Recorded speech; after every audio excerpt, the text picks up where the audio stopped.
ukanti abantu baphefumule ngomba wokunyuswa kwemali yabantwana ngeli xesha.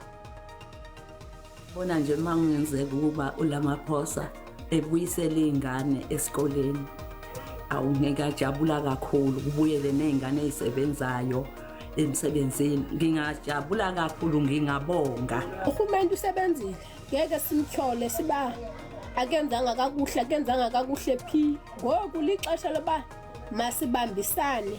Andazi ke abantu abanabantwana abahlanu nabathathu ingathi babalile benze ibudget.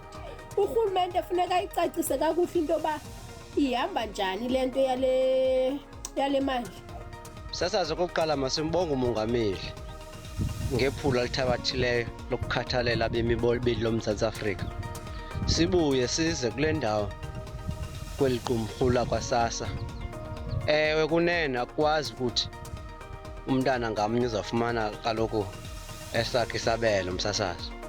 Ithetha ukuthi aba banabantwana abaliqela ingagangatha ipali esemanzini ngaloo ndlela. Kodwa besesithembile uba ngumntwana ngamnye uzofumana le mali. Kodwa kakusenani ke, kodwa abantu bakuthi hlalani ezindlini njengoba kutshiwo simhloniphe umongameli. Msazi ngicanga ukuthi kumbona omuhle ukuthi uhulumeni athi uzokhokhela ingane eyodwa ngoba ngicanga ukuthi vele kusafanele abe nezindleko eziningi asazobhekana nazo kulesikhathi sobhubhane.